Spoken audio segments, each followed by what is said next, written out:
ज्ञान के अंदर चांदकोठी में बहुत बहुत स्वागत है। और ये बकरी और भेड़ पालन की जो ट्रेनिंग है वो आपकी चल रही है। तो आप लगभग अपने नज़दीक से ही हैं, राजगढ़ तहसील से है, कोई इधर पिलानी की तरफ से है। तो अपने दो तीन मकसद हैं, एक तो अपने बकरी पालन और भेड़ पालन का, दूसरा कि अपने सरकारी योजना में फायदा कैसे लें। ठीक है, आप में से कई लोग हैं वो मेरे को जानते भी हैं और कई लोग हैं वो पहली बार देख रहे हैं, पहली बार मिल रहे हैं, तो अपना इंट्रोडक्शन भी हो जाएगा। तो बकरी पालन के बारे में आपने डॉक्टर साहब ने आपको कोई क्लास पहले लगाई, बताया? आज पहली क्लास आपकी। तो आपको आज पूरी जो जानकारी है बकरी पालन के बारे में और जो सरकारी योजना है, एनएलएम योजना चल रही है, उसके बारे में आपको बताते हैं। तो आप पहले आप डिसाइड करेंगे, आपको योजना के बारे में पहले बताएं या बकरी पालन के बारे में पहले बताएं? पहले योजना के बारे में बताएं। आपको अपने ग्रामीण एरिया से लगभग बकरी पालन तो अपने पुश्तैनी तरीके से करते ही आ रहे हैं। ऐसा कोई आदमी नहीं है जो ऑफिस से उठ के आया है, सभी अपने किसान भाई है और कभी ना कभी आपने बकरी गाय भैंस जरूर रखी है और रख भी रहे हो और आगे भी अपना, क्योंकि ये तो अपनी जड़ से जुड़ी हुई चीज है, छूटने वाली है नहीं। सबसे सस्ता और आसान जो पशुपालन है वो भेड़ बकरी पालन ही है, क्योंकि गाय भैंस है वो अपने एक रख सकते हैं, दो रख सकते हैं, अपने दूध की पूर्ति हो सकती है। बिजनेस के रूप में करने के लिए अपने को बहुत ज्यादा पैसे की जरूरत पड़ती है डेयरी बनाने के लिए, तो अपने इतना बड़ा हर कोई नहीं कर सकता। लेकिन बकरी और भेड़ पालन ऐसा है कि इसको कोई भी कर सकता है। तो सबसे पहले मैं आपको ये बताऊं कि अपने कौन कौन सी योजना ऐसी है, सरकारी योजना, जिसमें अपने सरकार भी अपनी मदद करती है बकरी पालन और भेड़ पालन में। तो दो योजना ऐसी पहले से चल रही हैं जिनमें अपने आवेदन कर सकते हैं। एक तो है पीएमईजीपी स्कीम, प्रधानमंत्री ग्रामीण रोजगार सृजन योजना, पीएमईजीपी स्कीम है, और दूसरी है अपनी एनएलएम योजना स्कीम, नेशनल लाइवस्टॉक मिशन, राष्ट्रीय पशुधन योजना। ठीक है, तो पीएमईजीपी स्कीम है वो तो काफी टाइम से चलती आ रही है और उसमें क्या है कि पूरा ही बैंक लोन होता है, सब्सिडी अपनी लगभग 3 साल के बाद आती है और 25 से 35% सब्सिडी आती है, यानी कि 10 लाख रुपए लोन लिया तो उसमें अपने 2.5 लाख से लगा के 3.5 लाख रुपए तक की सब्सिडी मिलती है। लेकिन वो सब्सिडी 3 साल के बाद आती है और उसमें कोई ज्यादा बड़ा प्रोजेक्ट अपने नहीं कर सकते, और वो स्पेशली बकरी पालन के लिए नहीं है। उसमें कई उद्योग धंधे किसी भी प्रकार का अपने काम करें तो पीएमईजीपी में फायदा ले सकते हैं। तो उसका ज्यादा यूज इसलिए नहीं है कि उसमें सब्सिडी 3 साल बाद आती है और पहले पूरा ही लोन लेना पड़ता है, और सब्सिडी आती भी कितनी है, 2.5 लाख से 3.5 लाख, यानी 25 से 35%, 10 लाख के हिसाब से मान लीजिए। तो उसके बारे में ज्यादा योजना के बारे में नहीं बताऊंगा, मैं आपको जो लेटेस्ट अपने चल रही है एनएलएम योजना, उसके बारे में पूरी डिटेल बताएंगे आपको विस्तार से। आ जाओ, भी बैठ जाओ, जल्दी जल्दी अपनी जगह है वो कवर करो। कौन आवेदन कर सकता है? सबसे पहला काम तो ये, ध्यान से सुनना, सारी चीजें आपको यही समझ में आ जाएगी। कोई आपको ये जानकारी मतलब आपको कहीं नहीं मिलेगी, क्योंकि गाइडलाइन इंग्लिश में आती है, 65 पेज की गाइडलाइन है, उसमें बहुत सारी चीजें वो भरी हुई रहती हैं, सभी योजनाएं होती हैं, सभी तरीके की गाइडलाइन बैंकों की अलग से होती है, वो सारी चीजें आपके समझ में नहीं आती। लेकिन हम जो आपको ये बताने जा रहे हैं सिर्फ आपकी जो फायदे की चीज है वो छांट के आपको उसमें से बता रहे हैं। तो सबसे पहले तो कौन आवेदन कर सकता है एनएलएम योजना के अंदर? तो जिसकी उम्र 18 साल से 65 साल के बीच में है वो आवेदन कर सकता है। पहली शर्त तो ये कि उम्र है वो 18 साल से 65 साल के बीच में होनी चाहिए। कहने का मतलब जन्म अपना 1/1/1958 के बाद का जन्म होना चाहिए। दूसरी ये कि सर पढ़ाई जरूरी है कि मार्कशीट चाहिए कि नहीं, साइन करना आना जरूरी है। साइन जरूरी है। क्यों जरूरी है साइन? अंगूठा छाप को भी ले सकते थे, लेकिन क्यों नहीं? क्योंकि इसमें एक चेक लगता है और आपको पता है कि अंगूठा छाप को कभी भी बैंक चेक नहीं देता, चेक पर हमेशा साइन होते हैं, और साइन करना आता है तो ही आप मतलब चेक मिल सकता है, और चेक मिलता है तो ही आप एनएलएम योजना में आवेदन कर सकते हैं। तो सर मैं तो अंगूठा लगाऊं कि करूं, तो उसका इलाज भी बताता हूं। तो जो अंगूठा लगाता है वो साइन करके सीख सकता है साइन करना, और बैंक में जाके अंगूठे की जगह साइन अपडेट करवा सकता है। पहला तरीका तो ये। अब उम्र ज्यादा हो गई, सीख ही नहीं सकता, तो फिर परिवार के अन्य सदस्य के नाम से आप आवेदन कर सकते हैं। लेकिन सबसे पहले अपने क्या ध्यान रखना है कि जमीन जिसके नाम है घर में, उसी के नाम से अपने को आवेदन करना है। अगर उसकी उम्र 18 से 65 के बीच में है, साइन कर सकता है, जमीन उसके नाम है, तो उसी के नाम से अपने को आवेदन करना है। चाहे वो पिताजी हो, दादाजी हो, अपना भाई हो या माताजी हो, कोई भी हो, जमीन जिसके नाम है उससे ये फायदा हो जाता है कि जब लोन के लिए बैंक में जाते हैं, इसमें कुछ लोन का भाग होता है, तो जब प्रॉपर्टी अगर जमीन नाम होती है तो बैंक आसानी से लोन कर देता है। अब 17-18 साल का लड़का जिसके नाम से कोई प्रॉपर्टी नहीं है, कोई भी चीज नहीं है, और वो बैंक में जाके अकेला खड़ा हो गया मेरे को लोन चाहिए 10 लाख, तो बैंक लोन देगा क्या? कभी नहीं देगा। अपने भी 10 रुपए उधार देते हैं तो पहले ये देखते हैं 500 चुकाओगे तो चुकाओगे, पास देखो देखो, ये चीज पहले देखते हैं अपनी। तो बैंक तो इतनी बड़ी पूंजी देता है, उनके अपने घर से थोड़ी देता है, वो बैंक का पैसा होता है, तो मैनेजर को ध्यान रखना पड़ता है ना कि कौन वापस दे सकता है, कौन नहीं दे सकता है। तो जमीन नाम हो, 18 से 65 उम्र हो, साइन करना आता हो, ये 3 चीज अपने हो गई। अब इसमें अलग अलग शर्त आ जाती है कि सर उम्र ज्यादा होगी, साइन करना भी आना, जमीन भी नाम है, तब क्या करें? तब फिर अपने घर में कोई पढ़ा लिखा लड़का हो या वाइफ हो, पत्नी हो, उसके नाम से आवेदन करें। लेकिन उस हालात में जमीन को क्या करना है? लीज करवानी पड़ेगी आपको। सर मेरे बेटे के नाम से, पत्नी के नाम से आवेदन करूं तो जमीन तो मार करके उसकी लीज की क्या जरूरत है? नहीं, वो रिश्तेदारी आपके घर पर ही है। सरकार की नजर में अगर खुद नहीं है, चाहे उसका बेटा ही क्यों ना कर रहा हो, तो आपको जमीन की लीज करवानी पड़ेगी, है कि नहीं? क्यों बाप बेटे में झगड़ा नहीं होता क्या? वो कल को कह देगा मैं जमीन नहीं यूज करने दूंगा, लेकिन लीज क्यों ही होगी उस जमीन को? क्योंकि सरकार में तो आपको पता है डॉक्यूमेंटली जितनी चीजें वो परफेक्ट होनी चाहिए, वो की चीज उसमें मान्य नहीं होती है। तो जमीन अपने लीज करवा के दे सकते हैं। लीज कितने साल की? 7 साल की लीज आप रजिस्टर्ड करवा सकते हो। वो लीज इसमें कौन सी नहीं हो सकती? स्टाम्प पर लिखने वाली लीज नहीं होती है, नोटरी वाली लीज नहीं होती है। अब लीज पर भी मैं बताऊंगा तो आधा घंटा अपना लीज में चला जाएगा, और पूरा तरीका बता दूंगा कैसे लीज होती है। सीधा पाई पेपर के ऊपर लीज लिखनी होती है। साधारण पाई पेपर आता है कोर्ट में, पीला पन्ना आता है, उस पर लीज लिखनी होती है। सागवान मार्केट में जाओ, सूढ़े हाथ की तरफ ऊपर चढ़ोगे, 2 नंबर दुकान है, वहां ऑनलाइन उसका चालान कटेगा, ई पंजीयन साइट पर चालान कटा के कुछ नहीं करना है। एक लीज देने वाला, एक लीज लेने वाला और 2 गवाह। गवाह घर के कोई भी हो सकते हैं। चारों के तो आधार कार्ड लगेंगे, चारों की एक फोटो लगेगी लीज में। बस उन चारों को साथ लो, वो लीज टाइप करवा ली, चालान कटा लिया, सीधा तहसीलदार के पास चले जाओ कि सर मेरे को ये लीज करवानी, कौन दे रहा है? ये दे रहा है। गवाह कौन है? ये। चारों आधार कार्ड देख के मार्किंग कर देगा। फिर जाओ अपने रजिस्ट्री वाले रूम में, जहां फिंगर लग के रजिस्ट्री होती है ना, वहां अपनी लीज है वो रजिस्टर हो जाती है। वो इतनी लीज है, कोई नोटरी की जरूरत नहीं है, कोई उसमें स्टाम्प की जरूरत नहीं है। और कितने पैसे में हो जाती है? पीछे 1 एकड़ की लीज मैंने करवाई थी अपने, 1 एकड़ राजगढ़ तहसील की 1 एकड़ लगभग 2 बीघों की होती है। तो उसमें क्या 470 रुपए का चालान कटा हुआ है। मैंने खुद करवाई थी, टाइप मैंने खुद कर ली, चालान मैंने जाके कटवा लिया 470 रुपए, बस और किसी को देना नहीं था। तहसीलदार पैसे लेता नहीं, जहां रजिस्टर होती है वहां कोई पैसा नहीं लेता। 470 रुपए में 1 एकड़ की लीज हो गई, वो भी रजिस्टर्ड लीज, जिसकी वैलिडिटी आप समझते हो कितनी मान्यता होती है रजिस्टर्ड की। रिकॉर्ड चढ़ गया कि लीज पर ली हुई जमीन है। हाँ, आप अनपढ़ हो, आप लिख नहीं सकते, कोई 100-200 रुपए लिखाई का ले लेगा। अंदर आप तहसीलदार को यहाँ बोल नहीं सकते कि कैसे क्या मार्किंग करवानी है, कहाँ करवानी है।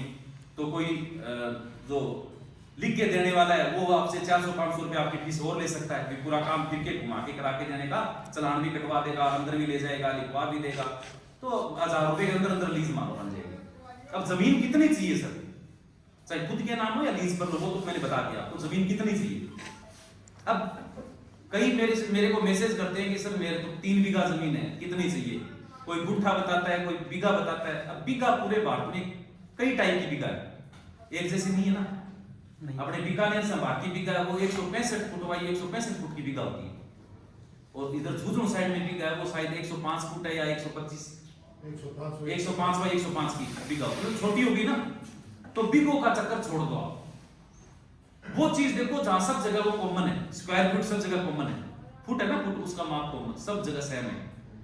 और अपने एकड़ का नाप है वो सब जगह सेम है। तो अपने 100+5 के लिए 1.5 एकड़ जमीन की जरूरत पड़ेगी। 1.5 एकड़ स्क्वायर फुट में बताओ सर, तो लगभग ये होगी 47,000 के लगभग 47,000 स्क्वायर फीट होगी। अब ये जमीन एक जगह होनी चाहिए क्या? या अपने इतनी जमीन क्यों सर? 100 बकरी तो रखनी है, 1.5 एकड़ जमीन का क्या करेंगे? तो 1.5 एकड़ जमीन का ये करेंगे कि 1 एकड़ तो अपने को केवल चारे के लिए चाहिए, कृषि कार्य के लिए, खेती के लिए चाहिए 1 एकड़। तो बच गई पीछे आधा एकड़, लगभग ये मान के चलो आधा एकड़ में 1 एकड़ में लगभग 43,000 स्क्वायर फीट होती है, सॉरी हाँ 1 एकड़ में 43,000 स्क्वायर फीट होती है। तो आधा एकड़ में अपने 20,000 स्क्वायर फीट हो गई। या अपने जोर मार के चले तो अपने ये मान लो कि साइड वाली जगह पर अगर 4,000 स्क्वायर फीट भी जगह है, 1800 फुट में साइड बन जाएगा आपका। अब लंबाई चौड़ाई सब कितनी दें वो आप अपने हिसाब से दे सकते हो।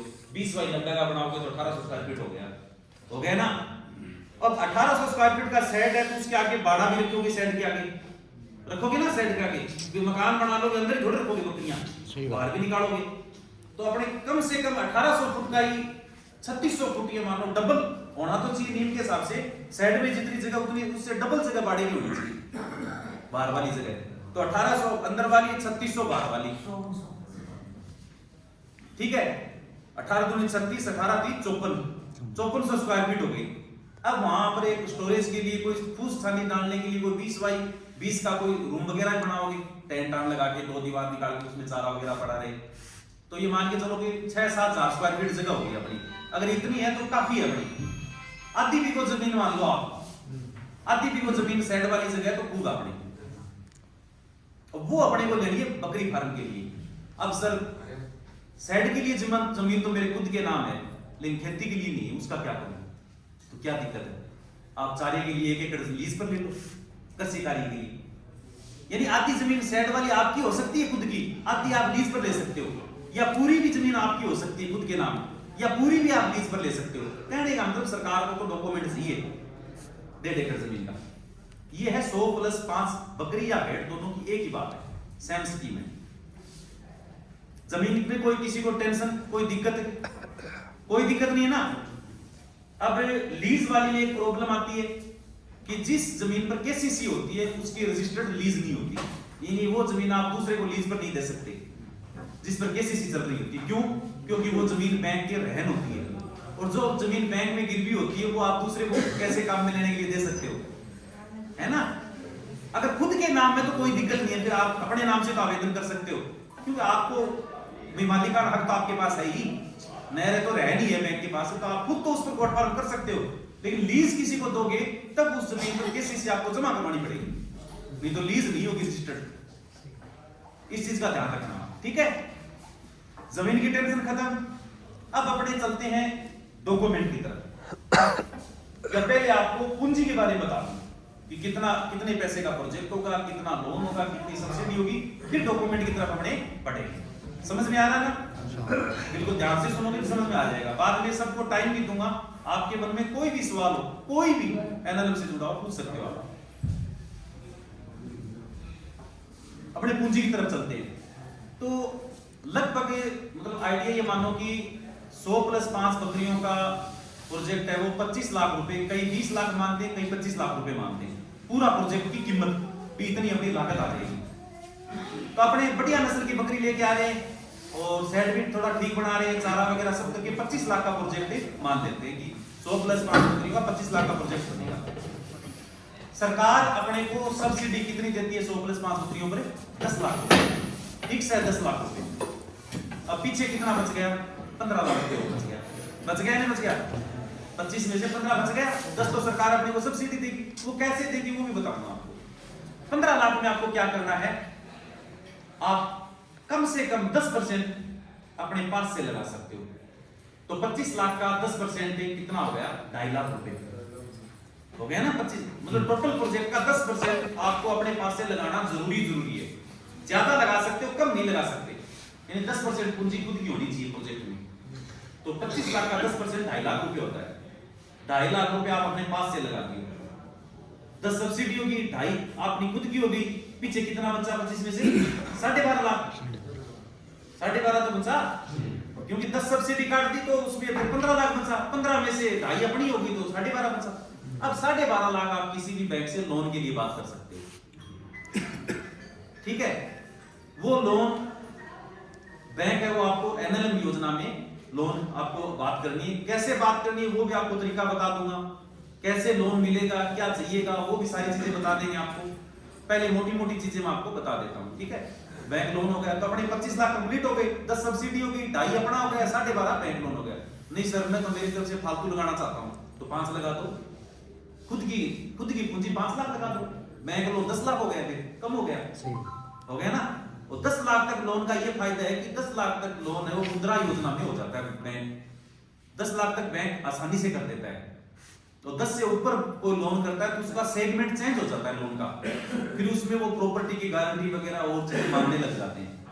10 लाख तक का लोन मुद्रा योजना में हो जाता है, तो एनएलएम योजना में आपको जरूरत पड़ती है लोन की, वो कर देते हैं। तो आप 5 लाख अपनी पूंजी, सर हमारी खुद की क्या लगावा में, कैसे बताएं कि अपनी पूंजी 5 लाख में लगा रहा हूं, कैसे बताएं? इसके 2 तरीके। एक तो आप अपने अकाउंट में 5 लाख रुपए डाल के सेविंग अकाउंट में उसका स्टेटमेंट निकाल के वो फॉर्म में लगा सकते हो, एक तो वो प्रूफ हो गया कि मेरे अकाउंट में 5 लाख रुपए पड़े। दूसरा 50 रुपए के स्टाम्प पर भी आप लिख के दे सकते हो कि मेरा नाम ये, बाप का नाम ये, मैं इस गांव का यहाँ का मूल निवासी हूं, मैं एनएलएम योजना में आवेदन करना चाहता हूं, मैं 100+5 बकरियों के लिए आवेदन करना चाहता हूं, जिसकी कुल लागत प्रोजेक्ट की 25 लाख रुपए है, जिसमें से 10 लाख रुपए मुझे सरकार द्वारा सब्सिडी दी जाएगी और 10 लाख रुपए मैं अपने तरीके से बैंक से लोन प्राप्त करूंगा, तथा इस योजना में मेरे खुद के 5 लाख रुपए हिस्सा राशि मैं अपने तरफ से खुद के पैसे से लगाऊंगा।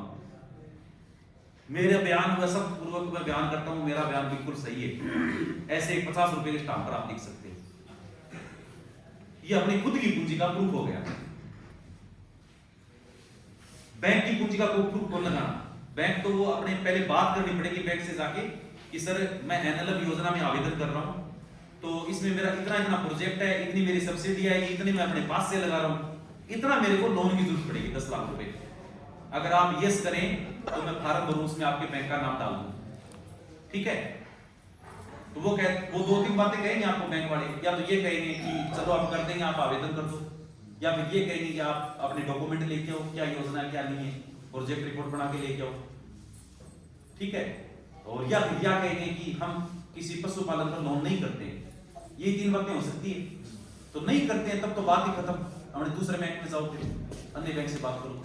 और वो कहते हैं कि हम कर देंगे, आप आवेदन कर दो, तो उनको बोलो कि सर कोई डॉक्यूमेंट वगैरह देखना है तो आप अभी देख लो, ऐसा ना हो कि मैं आवेदन कर दूं 2 महीने 3 महीने बाद मेरी फाइल बैंक में आए और आप बाद में मना कर दो, तो मेरे को तो 3 महीने खराब हो जाएंगे फिर। तो मेरे आप आधार कार्ड पैन कार्ड साथ लेके जाना बैंक में, ताकि वो आजकल एक स्कोर वगैरह चेक करते हैं कि पहले इसको लोन वगैरह में डिफॉल्टर तो नहीं है। तो अपने लगभग अपने रिस्पेक्टेड बैंक कर देते हैं, अगर जमीन नाम होती है तो इतना कोई ज्यादा दिक्कत नहीं आती। तो वो कह देंगे हाँ मैं कर देगा, कोई दिक्कत नहीं, आप आवेदन करो। तो बैंक की तरफ से टेंशन खत्म। अब अपने चलते हैं डॉक्यूमेंट की तरफ, क्या क्या डॉक्यूमेंट की जरूरत पड़ेगी। सबसे पहले आपको इस योजना की प्रोजेक्ट रिपोर्ट की जरूरत पड़ेगी, डीपीआर बोलते हैं जिसको, डिटेल प्रोजेक्ट रिपोर्ट। अब बहुत सारे लोगों को ये पता नहीं होता कि प्रोजेक्ट रिपोर्ट क्या होती है। देखो अपने मकान बनाते हैं तो नक्शा बनवा के लाते हैं पहले, ताकि पता रहता कि कहाँ किस साइज का मकान बनना है, हाँ कितनी बाई कितनी का क्या आएगा, कितना खर्चा आएगा, सारी चीजें वो प्लान में बना के दे देता है। उसी तरह बकरी फार्म का भी एक प्लान बनता है जिसको प्रोजेक्ट रिपोर्ट बोलते हैं। लगभग 16-17 पेज की मानो, इतने पेज होते हैं। उसमें क्या होता है, एक तो आपकी खुद की डिटेल होती है पूरी, प्लस अपना कितनी बकरियों का प्रोजेक्ट है, कितनी बकरियों की अपने बकरी खरीदेंगे वो कितने पैसे ही आएंगी, एक बकरी की कितनी कीमत होगी, 100 बकरियों की कितनी कीमत होगी, 5 बकरों की कितनी कीमत होगी, सेट कितने बाई कितने का पड़ेगा, सेट पर खर्चा कितना आएगा, कितनी बकरियां मर जाएंगी, कितनी बचेंगी, कितने बच्चे होंगे, कितने अपने बेचेंगे और कितनी इनकम होगी, और कितने अपने वापस किस्त जमा कराएंगे, कितना अपना फायदा होगा, कितना नुकसान होगा, क्या क्या चारा अपने खरीदेंगे और चारे में अपना कितना खर्चा होगा, ये सारी चीजें प्रोजेक्ट रिपोर्ट में आती है। अब योजना का अपने को पता है, अपने बैंक को जाके बार-बार मुंह से थोड़ी बता सकते हैं कि ये मेरी योजना इतना खर्चा आएगा, इतना वो आएगा। अब फॉर्म भर दिया तो अधिकारी को आप जाके थोड़ी बता के आओगे कि सर मेरी ये योजना है, मैं इतना खर्चा करूंगा, इतनी बकरी, वो सारी चीजें डॉक्यूमेंट में तो होनी चाहिए। तो उसको प्रोजेक्ट रिपोर्ट बोलते हैं, वो बनानी पड़ती है। सर वो कहां से बनाए, उसकी टेंशन नहीं लेनी है। जाते समय आपको व्हाट्सएप नंबर बता दूंगा, तो उस पर आप मैसेज करके जो भी फीस होती है वो पे करके आप प्रोजेक्ट रिपोर्ट बनवा सकते हो। ठीक है, अब इसके बाद में आपको 2-3 डॉक्यूमेंट जो आपके पास नहीं होते लेकिन आपको जरूरत पड़ती है, तो वो भी प्रोजेक्ट रिपोर्ट के साथ आपको मिल जाएंगे। जैसे एक बैंक मैंडेट फॉर्म होता है, एक पेज का बैंक का फॉर्म होता है। आपका जो सेविंग अकाउंट है ना, पहले से बैंक में है, उस बैंक से मोहर लगवानी होती है उस पर। लोन से उसका कोई लेना देना नहीं है। सब्सिडी जिस बैंक में आएगी उस अकाउंट का वेरिफिकेशन होता है कि आपका खाता ऑनलाइन है, आपकी शाखा वो कंप्यूटराइज है, उसमें सब्सिडी आ सकती है, तो आपके खाते की डिटेल आ जाएगी और बैंक का साइन और 2 साइन आपके होंगे। सिंगल पेज का मैंडेट फॉर्म होता है, वो आपको प्रोजेक्ट रिपोर्ट के साथ फ्री ऑफ कॉस्ट भेज दिया जाएगा। दूसरा, इसमें 5 लोगों की किसानों की डिटेल मिलेगी, साथ में करनी है आपको। मतलब कोई भी 500+5 वाले में 5 ऐसे आदमियों के नाम बताओ जो आपके बकरी फार्म में जिनको किसी भी प्रकार से रोजगार मिलेगा या कोई फायदा होगा या डायरेक्ट इनडायरेक्ट रूप से वो इन्वॉल्व है। तो आप अपने घर परिवार के किन्हीं भी 5 लोगों के, वो एक 5 एक्सेल जैसे बना हुआ ना, लाइन बनी हुई खाली पेज का फॉर्म होता है जिसमें नाम, बाप का नाम, एड्रेस, आधार नंबर, मोबाइल नंबर, जैसे एक आदमी की डिटेल आती है, 5 लोगों की डिटेल आपको, वो गवर्नमेंट आपको फॉर्म भी free of cost project report के साथ भेज दिया जाएगा। अब इसके बाद में ट्रेनिंग सर्टिफिकेट आपका यहां बन जाएगा। ये तो होगी स्पेशल ट्रेनिंग लेने के बाद। अब आप पहले से बकरियां कितने साल से चराते हो या नहीं चराते हो, इस चीज का कोई प्रूफ है आपके पास?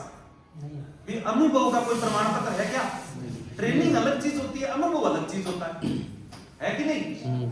तो वो भी आपको आपके नाम से पूरा टाइप करके इंग्लिश में कि ये नाम है, पिता का नाम ये, निवासी पूरा एड्रेस आ जाएगा, पिछले इतने साल से बकरी पालन कर रहे हैं, ठीक है ना, और इनको बकरी पालन का पूरा नॉलेज है, वो भी आपको प्रोजेक्ट रिपोर्ट के साथ बना के फ्री ऑफ कॉस्ट भेज दिया जाएगा। उस पर आपको सरकारी पशु डॉक्टर के साइन मोर करने, या आप यहाँ कृषि विज्ञान केंद्र से भी उस पर साइन मोर करवा सकते हो। आप एक्सपीरियंस टाइप करके प्रोजेक्ट रिपोर्ट के साथ भेज देंगे फ्री ऑफ कॉस्ट, लेकिन साइन मोर आपको आपके नजदीकी जो कोई जगह है जो आपको जानता हो।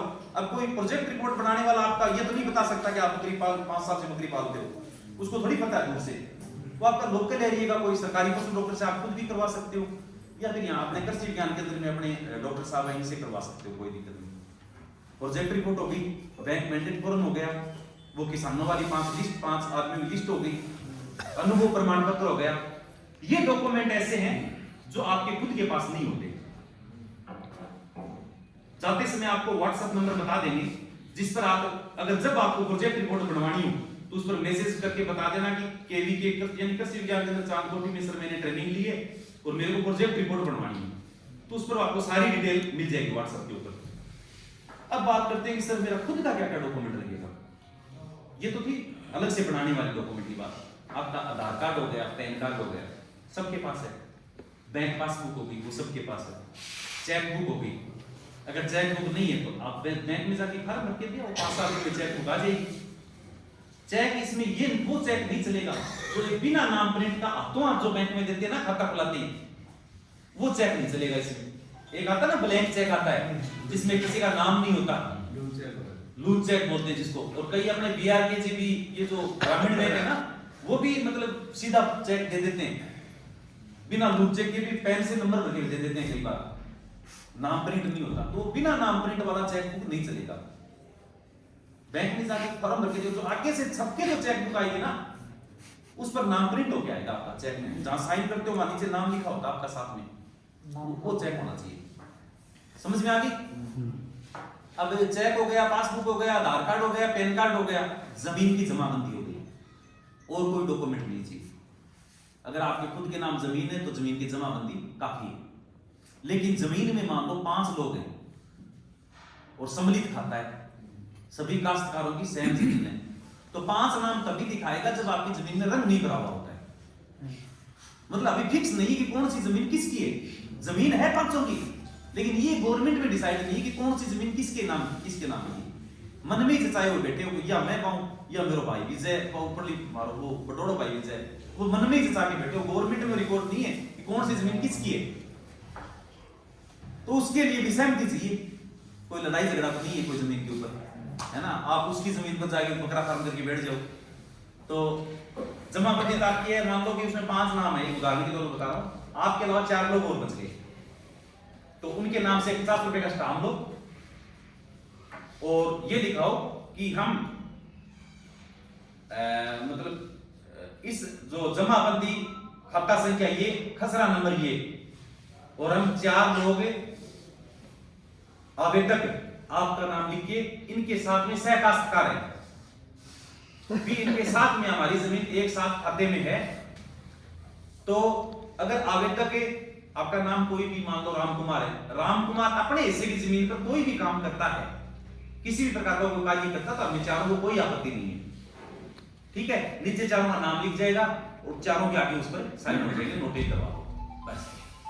एनओसी बोलते हैं इसको, अनापत्ति प्रमाण पत्र की नॉर्मल सी भाषा में लिखवाना है कि हम 5 लोग इस जमीन में शामिल खाता धारक हैं और हम 500 में से ये आदमी अपनी जमीन पर कोई भी काम करता है, कोई बकरी फार्म करता है या किसी को लीज पर देता, तो हमें कोई आपत्ति नहीं है। वो साथ में लिखवाना जरूरी है, नहीं तो उसके बिना फार्म बार-बार में वापस आएगा। ये बारीक चीजें आप पूरी दुनिया में घूम के आ जाना, कोई नहीं बताएगा। ठीक है, जमीन का मसला खत्म। और डॉक्यूमेंट क्या क्या चाहिए अपने को जमाबंदी के अलावा? एक आपकी खुद की पासपोर्ट साइज फोटो और एक जियोटेक फोटो, कहां की? जहां आप सेट बनाओगे। हो सकता है आपकी चारे की जमीन अलग हो, तो चारे की जमीन का डॉक्यूमेंट लगाना पड़ सकता है, फोटो नहीं लगानी। फोटो वहीं की लगानी खड़े होके जहां आपको सेट बनाना है खाली जमीन। अब सर मेरा तो सेट पहले बना हुआ है, तो अभी कोई सेट भेड़ बकरी कुछ नहीं दिखानी इसमें, ये नई योजना के लिए। ठीक है ना? सर मेरे पास 50 बकरी है, मुझे कितना लोन मिल जाए वो? अरे तो आपके पास पहले से बकरी है तो लोन की जरूरत क्यों आपको?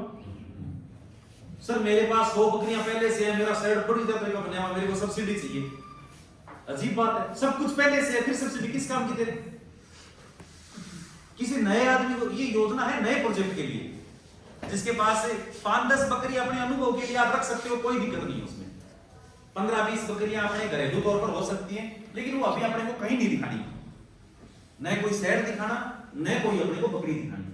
अपने को तो क्या करना है, जमीन है, डॉक्यूमेंट रेडी करो, बस बैंक से अपने लोन वाले पार्ट के लिए यस करवा लो और ऑनलाइन आवेदन कर दो, इतना ही काम करना है। तो सर सेट कद बनाओ, सेट बनाना आपको आपकी स्कीम फाइनल पास हो जाए, 6 स्टेप कंप्लीट करके दिल्ली से पास हो जाए। पास होने के बाद 2 लेटर आएंगे। अच्छा वो बाद में आपको प्रक्रिया बताऊंगा, पहले कहां फॉर्म करेंगे, कैसे जगह फॉर्म वाली प्रक्रिया में बताऊंगा। अभी अपने डॉक्यूमेंट वाली स्टेप चल रही थी, तो ये डॉक्यूमेंट चाहिए। तो फोटो किस ऐप से लेनी है, वो आपको प्रोजेक्ट रिपोर्ट के साथ एक ऐप की लिंक भेज देंगे। तो सर कैमरे से क्यों नहीं ले सकते? कैमरे वाली फोटो साधारण आती है, उसमें पता नहीं चलता कि ये कहां की फोटो है। और जो लिंक भेजेंगे व्हाट्सएप के ऊपर, उस जियोटेक फोटो उस ऐप से लोगे तो उसमें बाकायदा कोऑर्डिनेट लिखे आएंगे। जीपीएस कोऑर्डिनेट होते हैं ना, अक्सर से लोकेशन लिखे आता, आपका एड्रेस पूरा लिखा छपा, ऑटोमेटिक छपा आएगा, वो ऐसा ही कैमरा होता है। तो उससे पता चल जाता है कि हाँ ये लोकेशन इस जगह इस गांव में, और ये कोऑर्डिनेट होते धरती के ऊपर जहां पे ये सेट बनेगा। वो जियोटेक वाली फोटो इसीलिए चाहिए कि कल को आप चीटिंग नहीं कर सको, जमीन यहाँ की दिखा दो, सेट वहां बना दो ले जाके, है ना? वो फोटो में जो कोड आएंगे वही कोड लास्ट तक चलेंगे। जब भौतिक स्थापन होगा तो भी वो आके वहीं आ खड़े होकर फोटो भेजेंगे आपकी। सेट बनने के बाद वेरिफिकेशन करना आएंगे तो भी वो वहीं आगे फोटो भेजेंगे आपकी। तो जियोटेक फोटो लगानी है, साधारण फोटो इसमें नहीं लगानी, उसकी टेंशन भी नहीं लेनी। प्रोजेक्ट रिपोर्ट बनाओ, उसमें आपको लिंक भेज देंगे, वो ऐप इंस्टॉल करके मोबाइल में मोबाइल की लोकेशन ऑन करके, और फिर उस कैमरे की अपना कैमरा खुल जाएगा उसमें ऑटोमेटिक, उससे फोटो लेंगे वो खाली जमीन। डॉक्यूमेंट हमने कंप्लीट हो गए। अब किसी के पास एक्स्ट्रा 3 साल की आईटीआर है, इनकम टैक्स भरता है, आईटीआर भरता है 3 साल, वो आईटीआर भी इसमें लगा सकता है। ऑप्शनल है, वो अनिवार्य नहीं है, तो लगा सकता है, नहीं है तो कोई बात नहीं। इसमें कोई जीएसटी की जरूरत नहीं है आपको, न कोई आईटीआर की अनिवार्यता इसके अंदर। जो डॉक्यूमेंट मैंने बताए हैं वो डॉक्यूमेंट इसमें जरूरी है।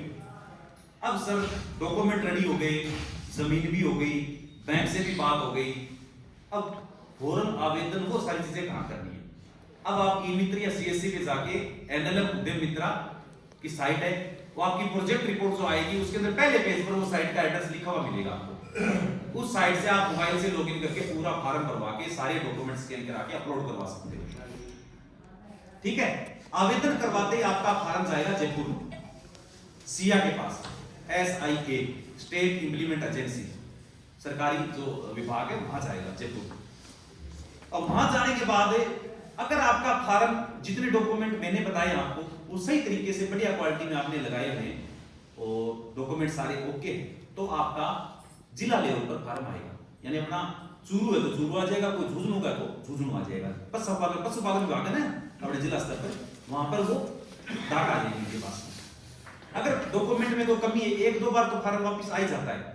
कोई डॉक्यूमेंट ऐसा रह जाता है कि या तो अधूरा लगा देते हैं या तो साफ नहीं होता है ना, क्योंकि सबकी रिक्वायरमेंट अलग अलग होती है। किसी ने वो जमाबंदी में 5 लोग है तो वो एनओसी नहीं लगाई होती है, और किसी ने अपने हिस्से का जो खुद की पूंजी का जो प्रमाण पत्र होता है स्टाफ का वो नहीं लगाया होता है, क्योंकि सबको मेरे से ट्रेनिंग लेने थोड़ी आते, सबको इतना पता थोड़ी होता है। तो एक दो पर फार्म वापस आ ही जाता है। तो जब फार्म वापस आएगा क्लैरिफिकेशन में, तो आपके पास ईमेल भी आएगा और मैसेज भी आएगा सीआर रिटर्न नाम से, है ना, क्वेरी ऐसे करके कोई मेल भी आएगा, मैसेज भी आएगा कि आपके फार्म में कोई कमी है तो आप उसकी पूर्ति करो। तो वापस आप जहां फॉर्म भरा वहां जाके आपके मोबाइल और किसी वापस लॉगिन करवाओ, लॉगिन करवा के देखोगे तो उसमें बाकायदा लिखा हुआ मिलेगा सीआर इमारत कि आपके डॉक्यूमेंट में ये डॉक्यूमेंट की जरूरत है। वापस एडिट पर क्लिक करो, वो डॉक्यूमेंट तैयार करो, वो जाके उस जगह पर दोबारा अपलोड कर दो, सबमिट कर दो, पूर्ति हो गया। अब मान लो डॉक्यूमेंट पूर्ति हो गए तो अपने जिले पर डाक आ जाएगी, वहां से स्टेट से यहाँ डाक भेजेगी। चेक करके आओ इस आदमी के पास जो डॉक्यूमेंट ऑनलाइन लगाए वो डॉक्यूमेंट ओरिजिनल सही है क्या उसके पास, कोई काट साट करके या कोई डुप्लीकेट कोई डॉक्यूमेंट बना के कोई फर्जी डॉक्यूमेंट बना के तो नहीं लगा दिया कंप्यूटर से। डॉक्यूमेंट चेक करके आओ, प्लस उसकी जमीन भी देख के आओ जहां साइड बनाएगा वो कैसी जमीन है। जिला स्तर से आपके पास फोन आ जाएगा कि हम इतनी तारीख को चेक करने आ रहे हैं, तो आप अपने मूल दस्तावेजों सारे तैयार रखें।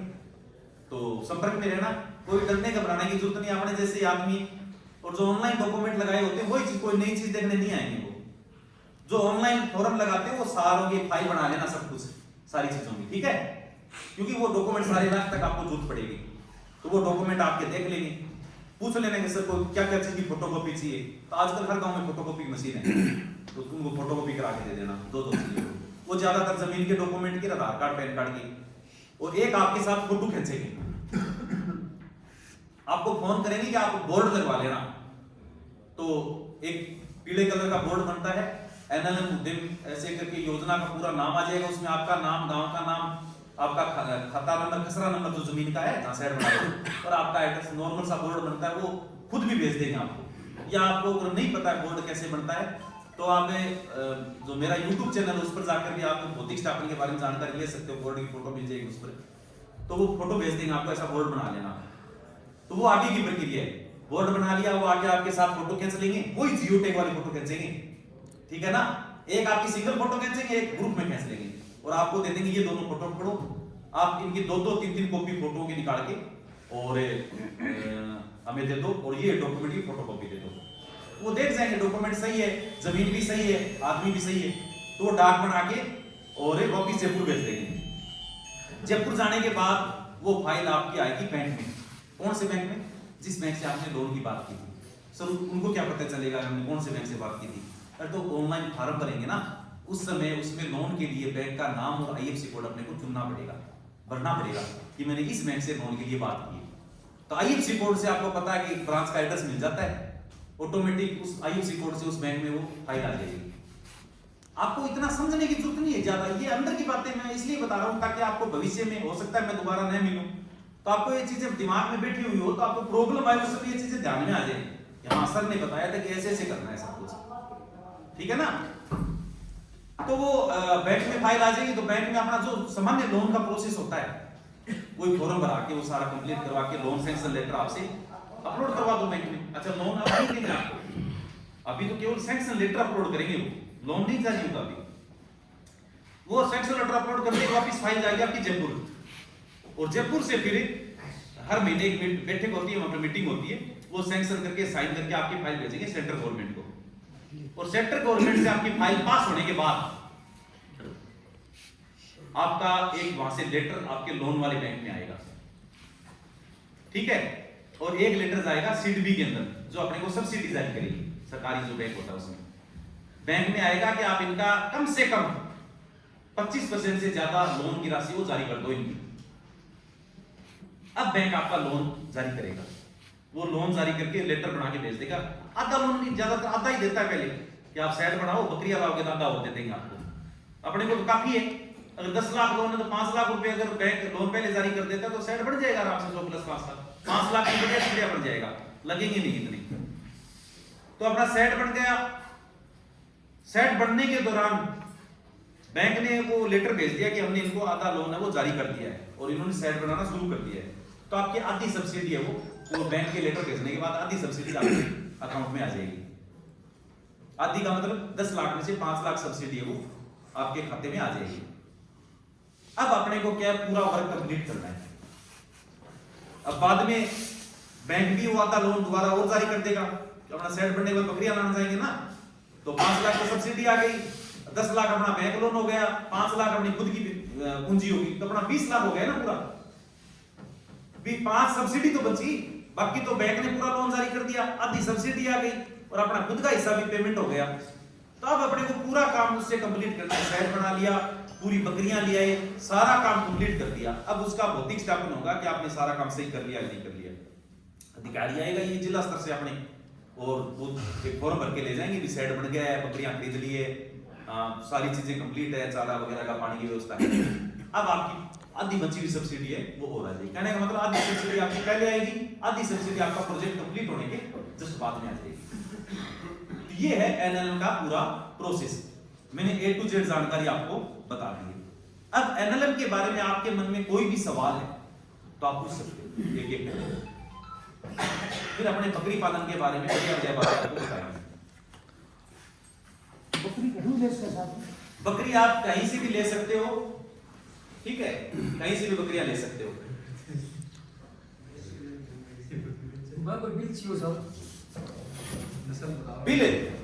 बिल की जरूरत नहीं पड़ती इसमें, आप स्टाम्प पर लिखवा सकते हो जिससे बकरियां खरीदो, उससे 50 रुपए 100 रुपए के स्टाम्प पर आप लिखवा सकते हो कि मैं इतनी बकरियां इस आदमी को बेच रहा हूं, ये मेरे खाता नंबर है जिसमें ये पेमेंट करेंगे, इतनी बकरियां ये नस्ल की है, इतने पैसे में मैं बेच रहा हूं।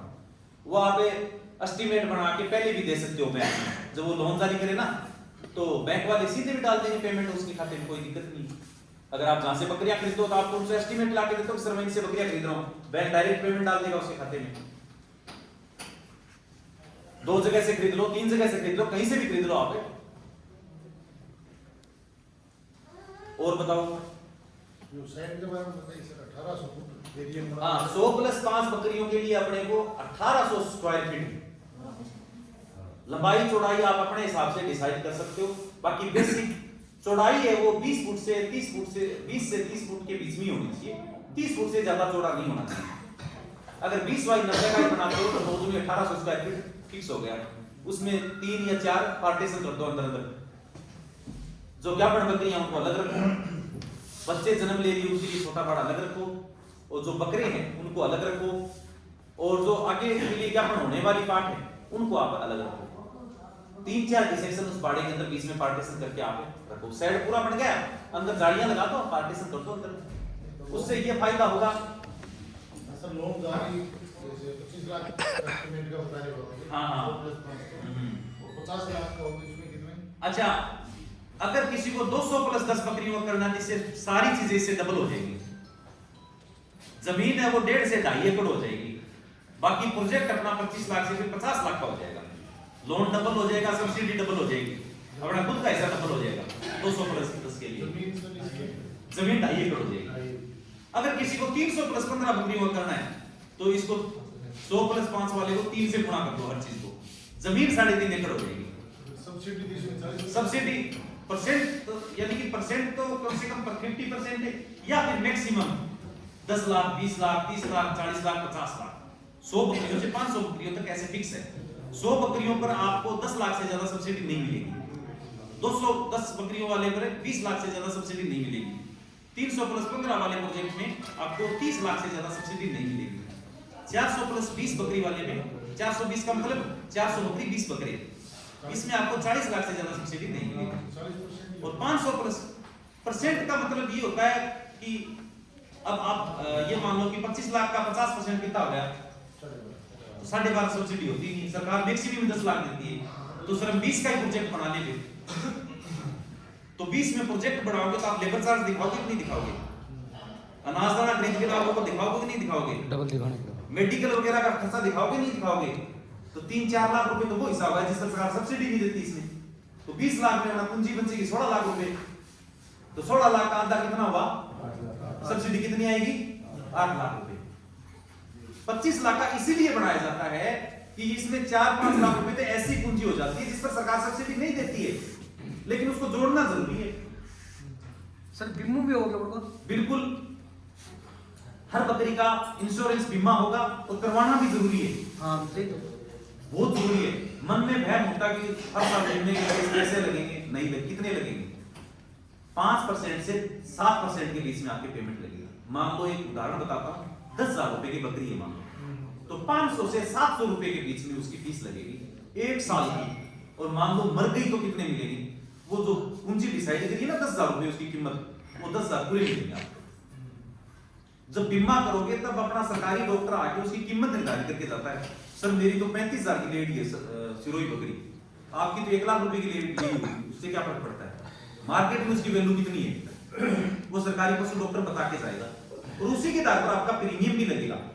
वो 35,000 के हिसाब से प्रीमियम नहीं लेंगे आपसे, वो डॉक्टर कह देगा कि इसकी कीमत तो 25,000 रुपए है वर्तमान के हिसाब से, क्योंकि आपको पता है सरकारी डॉक्टर है पशुओं की, उनको तो पता ही होता है। तो 25,000 रुपए, तो 25,000 का मैं ये मानो 5 से 7% जो पूंजी है वो लगेगी आपको, यानी जितनी कीमत वो बताएगा उस कीमत का 5 से 7%, और जो कीमत बताएगा वही कीमत आपको मरने के ऊपर मिलेगी। तो फायदा है कि नहीं? नुकसान थोड़ी है। इसमें शायद 200 प्लस 10 में सर वो 3600 स्क्वायर फीट हो गया, डबल हो जाएगा, 12 भी डबल हो जाएगा, स्टोरेज वाला भी डबल हो जाएगा, हर चीज डबल हो जाएगी, फिर लेबर भी डबल हो जाएगा। 100 प्लस 5 के लिए अपने 1 आदमी रख सकते हैं, 200 प्लस 10 के लिए 2 आदमी रख दो आप, सारी चीजें डबल हो जाएगी। इसलिए मैंने 100 का उदाहरण बताया ताकि सबको समझ में आ जाए। और कोशिश करना कि जितना छोटा प्रोजेक्ट शुरू करो 100 प्लस 5 वाला ही आप कोशिश करो पहले। सर बड़ा करने से क्या प्रॉब्लम आ सकती है? प्रॉब्लम एक तो जमीन की आ सकती है कि जमीन आपके पास अगर पूरी ना हो, सर पूरी है खूब है, तो दूसरी प्रॉब्लम बैंक की आ सकती है। कई बार बैंक है कि इतना बड़ा लोन करता नहीं है। अब वो अगर मान लो कि 20 लाख रुपए लोन करवाओ, तो अगर बड़ा लोन होता तो बैंक उसका डबल आपसे मॉर्गेज मांग लेता कि 40 लाख रुपए की प्रॉपर्टी आप गारंटी ग्रुप में दो, तब 20 लाख लोन करेंगे। तो आगे जाके फिर वो नहीं, उसको करना नहीं होता, फिर वो आपको उलझन में अटका के छोड़ के रख देते हैं। तो लालच बुरी बला, लालच कभी नहीं करना, क्योंकि अपने ये तो है नहीं कि 100 तो हम रात दिन करते हैं, 100 बकरियां तो हमेशा रखते ही हैं, वो करो फिर 200-300 का। 5-10 बकरियां जिसने रखी हैं, 10 रखी हैं, 20 रखी हैं, तो वो 100 तो उसके लिए बहुत है। 10 रुपए सैकड़े का ब्याज बकरी पाड़ सकती है। क्यों? क्योंकि इसमें इतना मतलब बधेवा है, इसके अंदर इतनी ज्यादा बढ़ती है, ग्रोथ होती है इसके अंदर।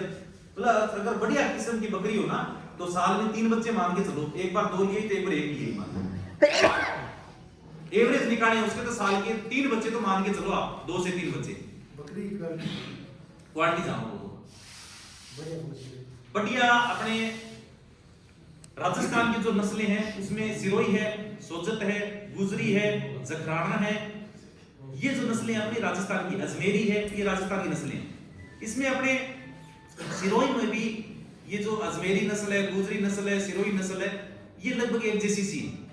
तो इसमें सबसे बेस्ट जो मेरे हिसाब से वो गुजरी नस्ल है।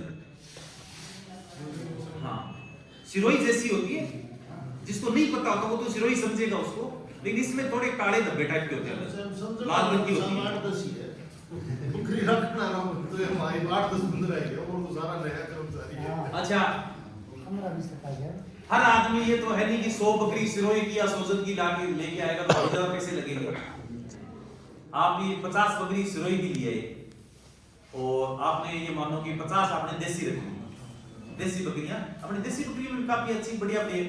एक वो आपने देखा होगा थोड़े व्हाइट कानों की बकरी होती है और ब्लैक होती है, अपने देसी मानते हैं जिसको, लेकिन थन उसके बड़े होते हैं, वो जखराना नस्ल की बकरी है। प्योर नहीं होगी, मिक्स कर दिया आपने, कौन सा बकरा कब मतलब उससे क्रॉस कर गया ये पता नहीं चला आपको, तो उसके जो लक्षण होते हैं वो जखराना बकरी के होते हैं। सबसे ज्यादा दूध है वो जखराना बकरी में होता है। उसके कान व्हाइट होते हैं, शरीर उसका ब्लैक होता है, थन उसके बड़े होते हैं। सबसे ज्यादा दूध होता है जरखाना में। सिरोही में इनमें दूध थोड़ा कम होता है, बच्चे ही पूरे कर पाते हैं दूध को, आप उसका निकाल के बेच नहीं सकते, इतना दूध नहीं होता है। तो दूध पर्पज के लिए जब बकरी पालन होता है तब जरखाना बकरी पाली जाती है। हाँ बिल्कुल सेम है, अपने भेड़ भी, अच्छा भेड़ का खर्चा कम है, मिट्टी को छोड़ के भेड़ सब कुछ खा जाती है। तो आप ओपन में घुमा के, अगर आपके पास खुली जगह है, जोड़ है, जोड़ा है या यानी कि आपको घुमाने के लिए सुनी जगह है काफी आपके पास है, तो आप भेड़ रखो, भेड़ में भी अच्छा फायदा है। बहुत बढ़िया बढ़िया नस्ल है, चोकला, जैसलमेरी, उगल, बहुत नस्ल है अपने राजस्थान में भेड़ों की। और पूछो, अब थोड़ा बकरी पालन के बारे में बता दें आपको। सब बाप का नाम जमीन और बेटा को नहीं, लीज ही करवानी पड़ेगी, ये तो मैंने बता दिया, रिश्ता घर तक ही चलेगा। नहीं बाप को, हाँ बाप की जगह, जमीन की जगह, बाप बेटे में डिस्प्यूट भी तो हो सकता है ना, वो 2 महीने बाद में कह देगा छोड़ मेरी जमीन, खा करो बकरी फार्म, तब क्या करोगे? लीज लिखवाई होगी तो बीच में नहीं छुपवा सकते, एग्रीमेंट हो गया उसका। पूरी की जरूरत नहीं है, जितनी जमीन आपको यूज लेनी है केवल उतनी केसीसी जमा करवा दो, आप उतनी जमीन रहने मुक्त करवा दो। 100+5 के लिए मान लो 3 बीघा जमीन की जरूरत है, अगर कोई राजगढ़ चूरू जिले का है, बीकानेर से भाग जाता है तो 3 बीघा जमीन काफी है 100+5 के लिए। अगर आपके 25 बीघा जमीन है, 3 बीघा केसीसी जमा करवा दो, उसको बोलो कि सर हाँ ये 3 बीघा जमीन रहने मुक्त करो, बैंक को बोलो, बिल्कुल एनओसी दे देगा कि 3 बीघा जमीन हमारे पास इतनी बीघा जमीन की है। और बाप की उम्र ज्यादा तो दिक्कत को नहीं, बाप लीज तो चाहिए 90 साल का तो भी दे सकता है किसी को भी, लेकिन खुद अप्लाई नहीं कर सकता अगर 65 साल से ज्यादा उम्र है तो। हाँ। फिर अपने घर में ही किसी के नाम से आवेदन करना पड़ेगा। इसमें टाइम टाइम पूरा मान के चलो आप 5 से 7 महीने मान के चलो, क्योंकि 6 स्टेप है इसमें, थोड़ा थोड़ा कुछ बैंक भी टाइम लगा देता है, कुछ भौतिक स्थापना वाले लगा देते हैं। जयपुर भी 2 बार फाइल जाती है तो उनको भी इतनी फाइलें मतलब मीटिंग करके करनी होती है, तो 6-7 महीने तो मान के चलो पूरे प्रोसेस में। हाँ व्हाट्सएप नंबर देंगे आपको, फोन नंबर तो कोसा ही नहीं होती इतने लोगों से बात करना, आपको व्हाट्सएप नंबर मिल जाएंगे, आप कोई भी मैसेज करना उस पर आपको रिप्लाई मिलेगा, कुछ भी कोई प्रॉब्लम आती है। हाँ क्या सर, पहले से लोन लिया बकरी का, तो इस योजना में तो पहले से बकरी होनी नहीं चाहिए, तो वो तो दिखाई नहीं सकते आप। अच्छा मैं समझ गया, अगर एनएलएम यानी जिस योजना में आप आवेदन करो उस योजना में आपका पहले लोन नहीं होना चाहिए, बाकी अन्य योजना में हो चाहिए, कोई फर्क नहीं उससे। अब जैसे मान लो कि एनएलएम योजना मैंने आवेदन कर दिया, मैं दोबारा मेरे नाम से करना चाहता हूं तब नहीं होगा। अच्छा घर में कितने भी लोग कर सकते हैं, सब 3 भाई तो तीनों भाई आवेदन कर सकते हैं, लेकिन तीनों के नाम से जमीन जरूरत होनी चाहिए तीनों की, गाड़ी गुटी लोन वाली 8 साल कोई दिक्कत नहीं। जब तक गरीब आदमी के लिए तो है ही नहीं योजना, बैंक ही लोन नहीं देगा गरीब आदमी को, वो अपनी 5-10 बकरियां खुद लाके पाले, ये है कॉमर्शियल बिजनेस पर्पस के लिए। सही, ये जो सरकार की योजना है बिजनेस पर्पस के लिए कि आप कॉमर्शियल तरीके से बढ़िया वैज्ञानिक दृष्टिकोण से बड़ा फार्म है बढ़िया तरीके से वो करो आप। इसमें जमीन रहने मुक्त होनी चाहिए क्या, रहने कोई दिक्कत नहीं। अगर आप खुद अपने नाम से आवेदन कर रहे हो, अपनी जमीन है तो आपका लग सकता है, कोई दिक्कत नहीं। अगर आपको बैंक को प्रॉब्लम नहीं है, लोन वाले बैंक को, कई बार लोन वाला बैंक कह देता है कि आपकी जमीन तो वो दूसरे बैंक ने ले रखी है, हम लोन कैसे देंगे, वो प्रॉब्लम आ सकती है, बैंक पर डिपेंड करता है। बैंक आपके मान लो कि अगर बैंक से टर्म्स अच्छा है तो बैंक चाहे तो आपसे कोई गारंटी ना ले, सीधा आपको यस करते हाँ देते कोई दिक्कत नहीं, आप आवेदन करो। किसी ने आज 100+5 का कर दिया है और वो 1-1.5 साल बाद में इसको अपने नाम से नहीं कर सकता दोबारा, इसके बाद इंप्रूव करना चाहिए, 200+5 नहीं कर सकता अपने नाम से, वो इतना उतना ही अपनी वाइफ के नाम से कर सकते हो, बच्चों के नाम से कर सकते हो, माँ बाप के नाम से कर सकते हो, अगर वो उम्र वाली क्राइटेरिया पूरा होता हो। इंक्रीज नहीं होती। हाँ ये नहीं होता, एक एक आदमी के नाम से एक ही आवेदन होगा। फिलहाल तो गाइडलाइन यही है, भविष्य में अपडेट हो जाए तो अलग बात।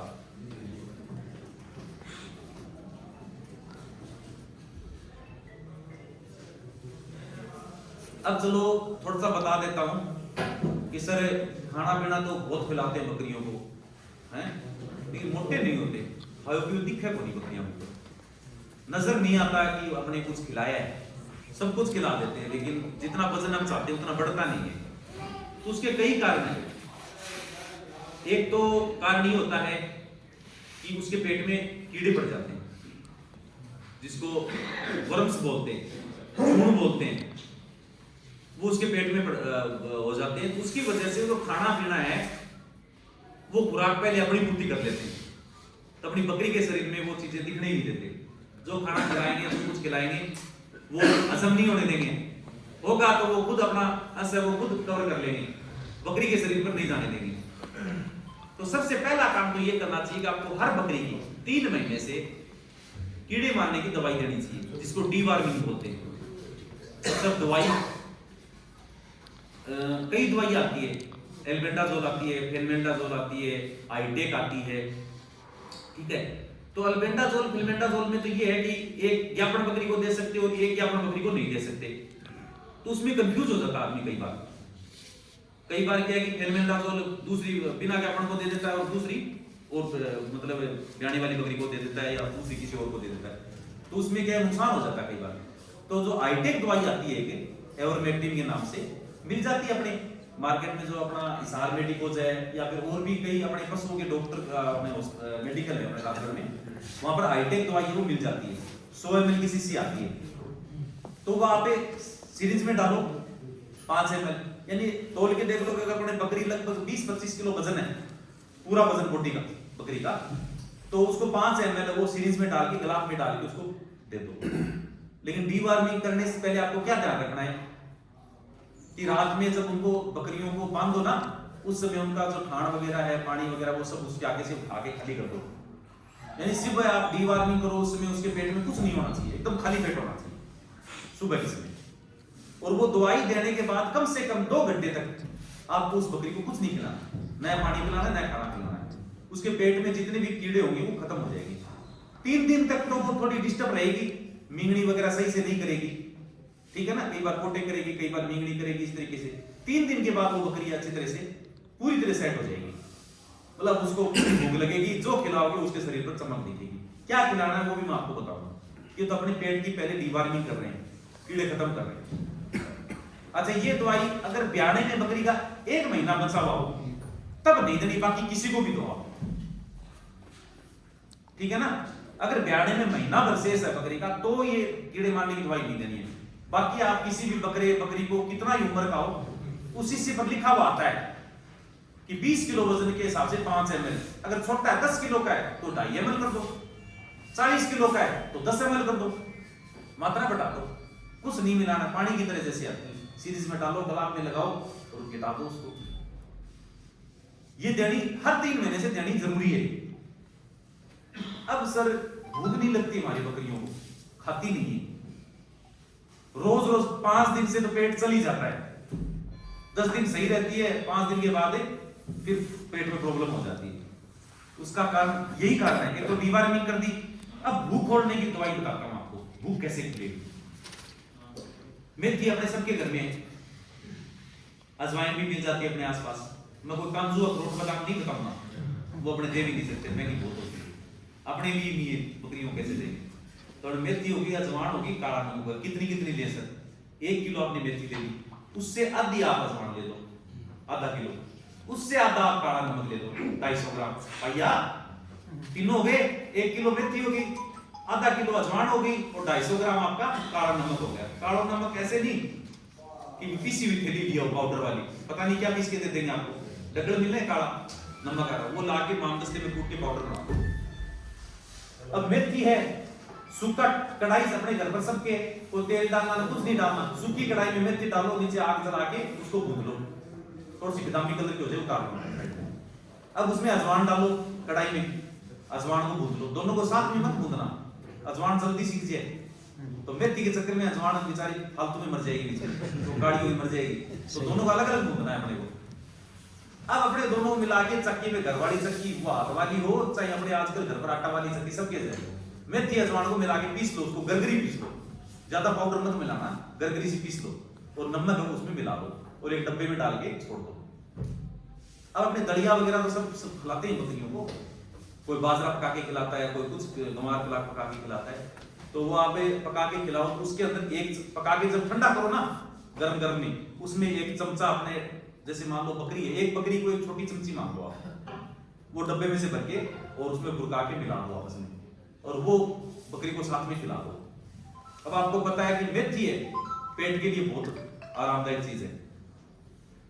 जब पेट दर्द होता है या अपने को पुरानी कोई बीमारी होती है ना पेट की, आंतों संबंधी, तो मेथी बताते हैं, मेथी का फांका बताते हैं। तो बकरी में वो बहुत ज्यादा फायदेमंद होगी। एक तो उसकी बाएं आती है वो खत्म हो जाएगी, प्लस उसके शरीर पर जो चमक आती है ना बकरों की, बकरा पालन में जो बकरों के ऊपर शाइनिंग आती है बाड़ों के ऊपर, वो मेथी से आती है। अजवाइन है तो उसका कुछ ही मत, अपने छोटे छोटे बच्चे थे उसमें अपना पेट दर्द होने लग जाता था तो अजवाइन वगैरह का यही अपने को माएं देती थी। तो अजवाइन है वो भी अपने पेट के लिए, उनके लिए रामबाण है। और काला नमक तो कुछ ही बता, यानी तीनों चीजें वो उसकी भूख बढ़ाने वाली, प्लस पेट के अंदर जितनी भी तकलीफ है वो दूर करने वाली। अब ये मानो उसके पेट में कोई प्रॉब्लम नहीं, उसकी भूख 100% खुल गई है और आप उसको फुल खाना दे रहे हो, तब वजन बढ़ेगा कि नहीं बढ़ेगा? बढ़ेगा। अब बढ़ेगा वजन, है ना। रुकावट आ रही थी वो रुकावट हट गई, अब वो जितना वजन बढ़ सकता है उसका मैक्सिमम उतना बढ़ेगा।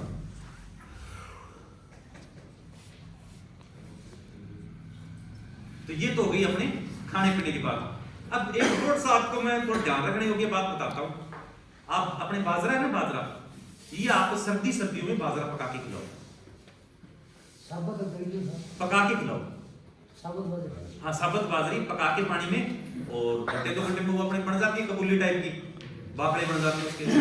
वो थोड़ा ठंडा सा करके और उसमें वो नमक वाला पाउडर है वो बना रखा है अजवाइन वाला, वो घुटा के उसमें मिला के और खिला दो, देखो आप। और अपने गर्मियों में कोशिश करो जौ देने की, जौ ठंडी होती तो गर्मियों में आप जौ दो, भिगो के भी दे सकते हो, साबुत भी खिला सकते हो। और सर्दियों में अपने बाजरा, ठीक है। गंवार है वो भी आप, गंवार की तासीर भी हल्की सी गर्म होती है तो आप सर्दियों में गंवार भी साथ में रख सकते हो, कोई दिक्कत नहीं। बकरी को तो बहुत कम देते हैं, ज्यादातर बकरों को खिलाते हैं अपने, क्योंकि पैसे का मालूम इसी में होता है, उसका वजन पर ही सारा सिस्टम होता है। तो ये चीजें बकरे के लिए स्पेशल बताइए मैंने। ये बकरियों को तो हम ये एनी टाइम नहीं दे सकते, खर्चा बहुत ज्यादा बढ़ जाएगा फिर तो ये बकरों को दे सकते हैं, वो अपना पैसा दे के भी जाएंगे, रिकवर भी करके जाएंगे। तो बकरों के वजन बढ़ाने के लिए चीजें बहुत फायदेमंद है।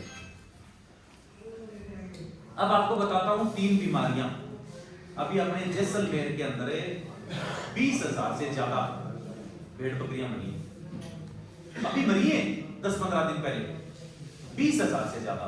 क्या उन्होंने क्या कमी रखी भी, किसानों ने ऐसी क्या गलती की कि इतनी भेड़ बकरियां जैसलमेर में मरी? वो 10 रुपए के चक्कर में करोड़ों का नुकसान हुआ जैसलमेर में। 5-5 रुपए की जो दवाई आनी थी उसके चक्कर में, और एक 15-15 रुपए की एक भेड़ आती है वो खत्म हो गई।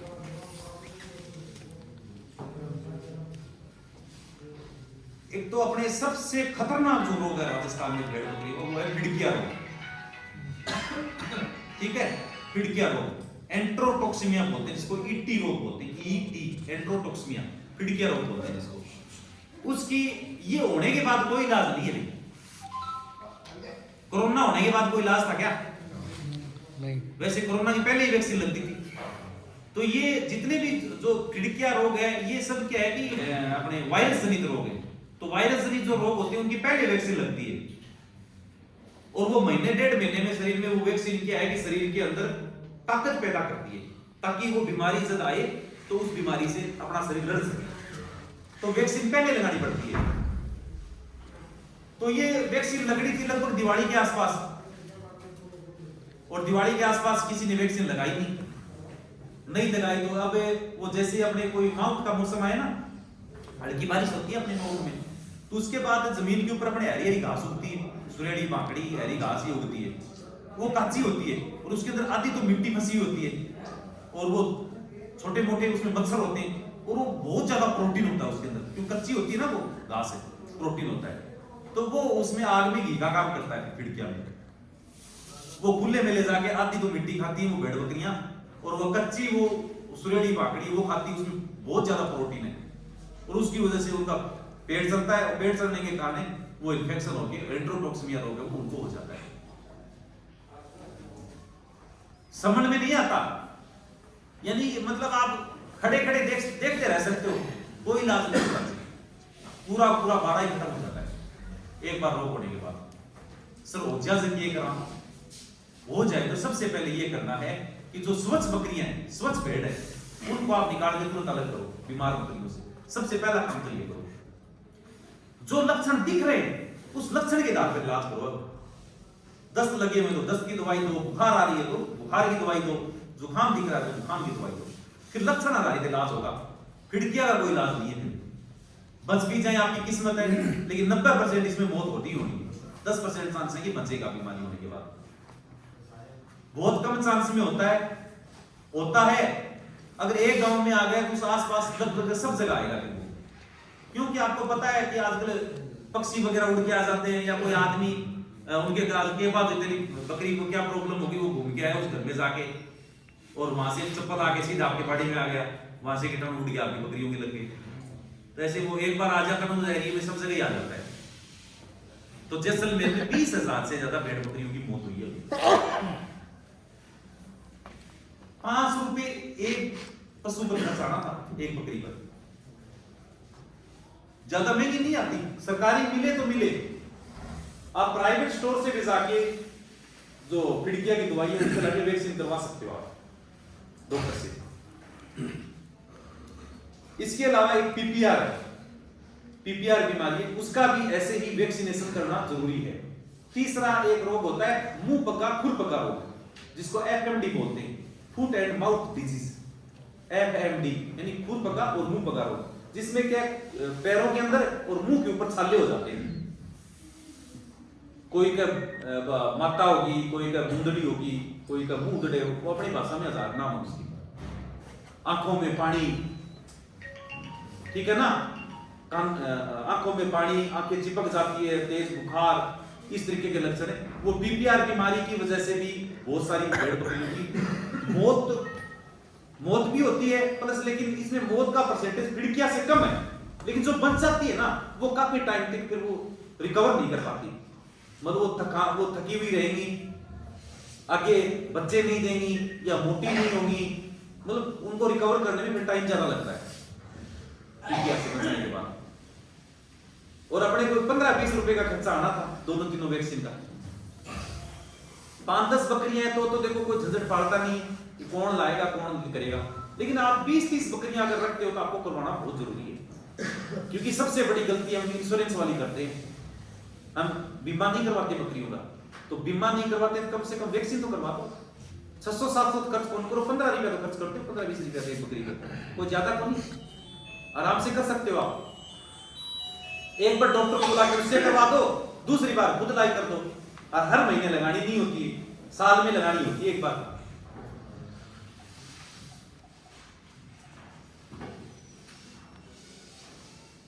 और बताओ,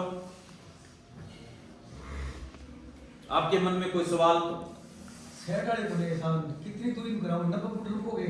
हाँ, आप छोटा भी कर लो, जैसे चौड़ाई 30 फुट करोगे, 25 भी कर लो।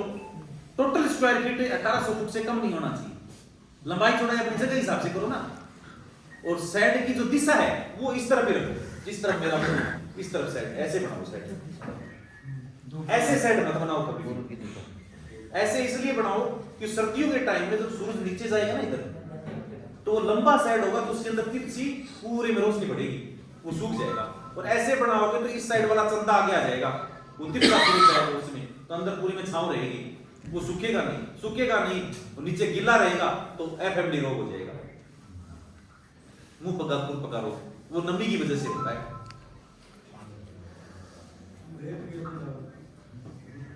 डेली अपने वो मिट्टी तो डालनी है, अगर गिल्ली जगह है तो मिट्टी आपको चेंज, वैसे तो हर 6 महीने से नियम होता है, हर 6 महीने से आपको मिट्टी चेंज करनी होती है बकरी फार्म की। लेकिन अगर गिल्ली मिट्टी है तो आपको उसी दिन डेली सर्दियों में चेंज करनी है, या उसको सूखी मिट्टी डालो। और खुद अच्छा मिट्टी तो अपने डाल देंगे सूखी, लेकिन अगर धूप नहीं जा रही है कीटाणु खत्म कैसे होंगे? सूरज की रोशनी से जो एक तो प्रकृति खुद सुखाएगी, सूरज की रोशनी पड़ेगी, कीटाणु खत्म होंगे अंदर से, और एक अपने खुद मिट्टी डाल के उसको सुखा रहे हैं, तो दोनों में फर्क होता है।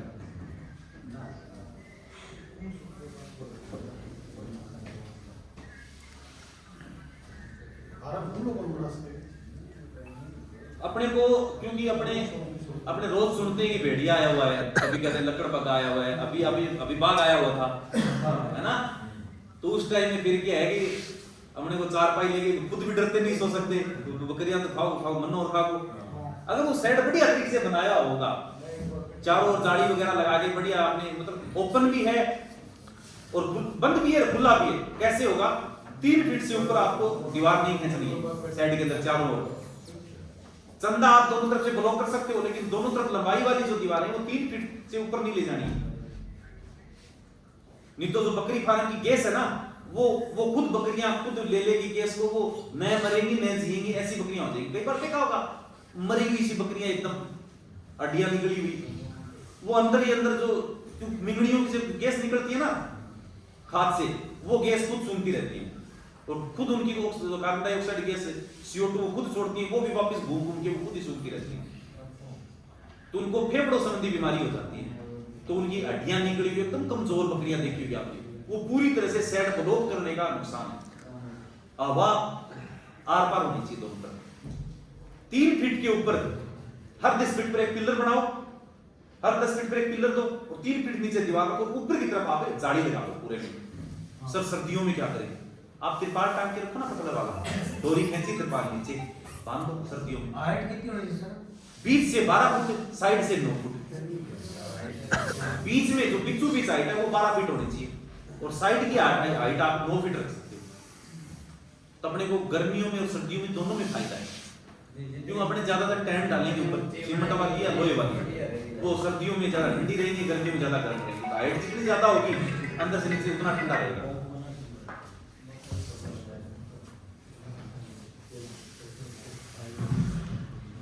इसमें सर जी बैंक मना करेगा जब क्या करें? अच्छा हाँ सही बात, बिल्कुल राइट सवाल है। काम तो वो पूरा सब- कर दिया, 3 महीने 4 महीने परेशान हो लिए, सब काम में कर, लास्ट में बैंक मना करेगा। हाँ इस बहुत सारे लोगों को मैंने प्रॉब्लम आती है। 5 से लोन ले रखा है। एक बैंक झुंझुनू के अंदर ऐसा है कि मैं कल लोन करवा दूं, और एक राजगीर में 3 बैंक ऐसे हैं कि मेरे को अंदर भी नहीं जाने दे रहे। तो आप किसी भी बैंक से बात करो ना लोन के लिए, कोई दिक्कत हम नहीं। तो कर नहीं सकते ना, हम तो राजगीर शाखा से लोन लेंगे या तो SBI है या हमारे खाता PNB आपका मतलब सबसे ज्यादा व्यवहार किस शाखा में है? PNB है, और उसमें एक बंदा 2 बंदे ऐसे मिलेंगे कि लास्ट में हम फाइल लेके गए 6 महीने बाद में वो कर देंगे, नहीं होगा भैया के पीछे पड़ा हुआ है। और कोई बैंक कर सकता है? लोन वाले बैंक में ना आपको कोई अभी मतलब ताजा अकाउंट खुलवा सकते हो, जो लोन के लिए यस करते हो उसमें अकाउंट खुलाओ, और एक चेक है ना अपने लोन वाले बैंक का लगाना है केवल। बाकी सारे document, statement, maintain form, passbook सारे अपना जो पुराना अकाउंट है उसी के लगेगा, उसमें आपकी सब्सिडी भी आ जाएगी। लेकिन लोन के लिए आप चाहो तो अपने पुराने वाले बैंक से भी बात कर सकते हो जिसमें खाता है, वो मना करते तो आप बहुत सारे बैंक भरे पड़े, किसी भी बैंक से बात कर लो, वो कोई बैंक यस कर देंगे, हाँ सर आपका लोन कर देंगे। कागज तो लगा दिए PNB से, हाँ। 6 महीने बाद में हम गए PNB में, उन्होंने मना कर दिया, तो फिर से फाइल दूसरी। पहले आपको उनसे बात तो करनी पड़ेगी ना, वो यस करेगा। पहले तैयार करना पड़ेगा, कोई बैंक का सुना नहीं करेगी। ऑनलाइन आवेदन करने से पहले बैंक से बात करनी जरूरी है, फॉर्म भरने से पहले वो कहते हैं कि हम आपका लोन कर देंगे, यदि आपको उस बैंक का नाम और IFSC कोड आपको अकाउंट में उसमें फॉर्मेट करनी है। सारे नाम क्या देते हैं? फिर तो आप ये उस योजना में पात्र ही नहीं होते। तो ये तो हमारे को पहले ही पता चल जाएगा, ये हमारे को कब पता चलेगा कि बैंक की तरफ से सारे रेडी हो जाएंगे जब बैंक में पता चलेगा। नहीं पहले पूछो बैंक ने। आप साथ में डॉक्यूमेंट तैयार कराते रहो, और साथ में प्रोजेक्ट रिपोर्ट आपकी तैयार हो गई तो वो ले जाके पहले बैंक से बात कर लो ऑनलाइन आवेदन कराने से पहले, ठीक है ना। क्योंकि प्रोजेक्ट रिपोर्ट नए ले जाकर सीधी बैंक में बात करोगे तो बैंक वाले कहेंगे क्या योजना है, कितना फायदा है, क्या प्रोजेक्ट है वो बताओ, अब आप मौखिक बता नहीं पाओगे। प्रोजेक्ट रिपोर्ट ले जाकर उनको रखोगे तो सारी चीजें वो खुद देख लेंगे, क्या योजना है, क्या है, सारी चीजें हैं, कितना लोन है, क्या कैसे है, ठीक है ना। एक बैंक में पता करो, दूसरे में पता करो, सीधा मना कर दे तो लाइसेंस से पता करो, है ना। वो भी लोन तो हर बैंक को ही देना होता है, वो पहले यही तो देखना चाहते हैं कि भी वापिस कैसे देगा, वो विश्वास आपको दिलाना है। वो विश्वास आप प्रॉपर्टी दे के दिला सकते हो, जमीन गिरवी रख के दिला सकते हो, सरकारी गवर्नमेंट कर्मचारी आपके घर में कोई है उसकी गारंटी दिला सकते हो, या कोई चलने वाला है कि बैंक मैनेजर से अच्छी उसकी बढ़ती है तो उसकी कहला के भी आप करवा सकते हो। कैसे भी करके बैंक को अपने को कन्विंस करना है। इसकी रेट ऑफ इंटरेस्ट क्या रहती है? लगभग 9% से 11% के बीच में एग्रीकल्चर की टर्म। तो वैसे तो योजना के अनुसार तो 1 साल का ग्रेस पीरियड होता है कि 1 साल आपको किस्त नहीं भरनी होती है, 1 साल के बाद आपको किस्त भरनी शुरू करनी है। बाकी फाइनल जो डिसीजन हो बैंक को लेना होता है, आप और बैंक मिलकर लोगे अपने अकॉर्डिंग। हाँ, बैंक आपको पूछेगा कि आप कितने दिन से किस्त भरोगे, तो कहते सर मैं 6 महीना से तो भरी दूंगा किस्त, तो 6 महीने की बना देगा। 6 महीने क्वार्टरली आप कहते हो ना सर मैं तो लंबी कौन चलाना चाहूँ, 3-3 महीने से भरूंगा, तो वो 3 महीने की कर देंगे किस्त। बैंक जबरदस्ती थोड़ी कर सकता है कि नहीं आपको महीने महीने भरनी पड़ेगी, तो इनकम ही नहीं होगी, महीने महीने कैसे भरेंगे, है ना। आपको विश्वास में जरूर लेगा बैंक, वो फ्री पॉकेट में नहीं दे रहा है, हमें ब्याज देना है ना उसको।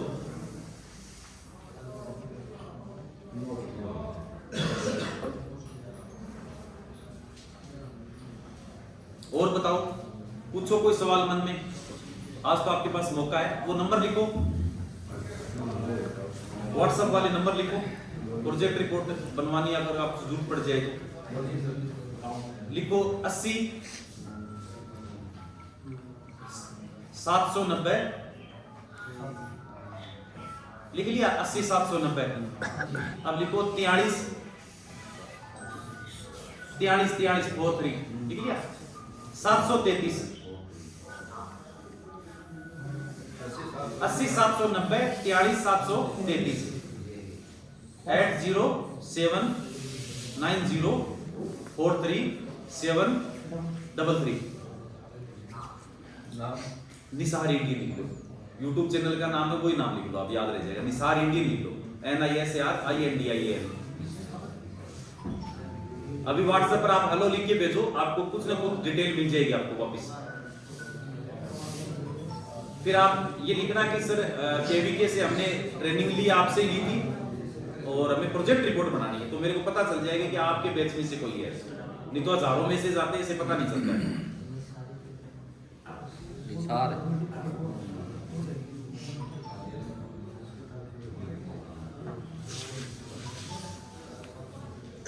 किसी को भी चल के आने की जरूरत नहीं है, जानकारी सारी चीज होगी। डॉक्यूमेंट बनवाना है तो व्हाट्सएप पर आपको आधार कार्ड, पैन कार्ड की फोटो भेजनी है, जो 5-6 डिटेल है, मोबाइल नंबर, ईमेल आईडी, कितनी बकरियों का प्रोजेक्ट है, वो 5-6 चीजें व्हाट्सएप पर टाइप कर देना। और जो फीस है वो आपको जो QR कोड खाता नंबर भेजो, उसको फीस भेज के व्हाट्सएप पर स्क्रीनशॉट भेज देना आप, ठीक है।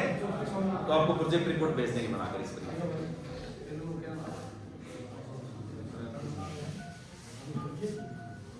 या आप खुद भी कहीं भी CA से कहीं से भी आप प्रोजेक्ट रिपोर्ट बनवा सकते हो, वो जरूरी है प्रोजेक्ट रिपोर्ट। इसमें आप अपने तरीके से कहीं से भी बनवा सकते हो, लेकिन बनाना वहीं से जिसको NLM योजना का नॉलेज हो, क्योंकि सारी चीज प्रोजेक्ट रिपोर्ट पर ही डिपेंड होती है। अगर ये गलत हो गई, बाकी चीज सारी सही है, तो आपकी फाइल कभी भी पास नहीं होगी। प्रोजेक्ट रिपोर्ट सही होना बहुत जरूरी है। प्रोजेक्ट रिपोर्ट ई-मित्र वाला फॉर्म ही नहीं भर सकता, प्रोजेक्ट रिपोर्ट तो बहुत दूर की बात है। Indian INDIAN। बाकी आपको NLM योजना के बारे में और ज्यादा वीडियो देखने ना आपको, तो ये जो निसार इंडियन नाम लिखा है, ये YouTube में जाके NLM लिखोगे या निसार इंडियन लिखोगे तो YouTube चैनल आ जाएगा, उस पर NLM से जुड़े हुए आपको 20 से ज्यादा वीडियो मिल जाएंगे। हाँ,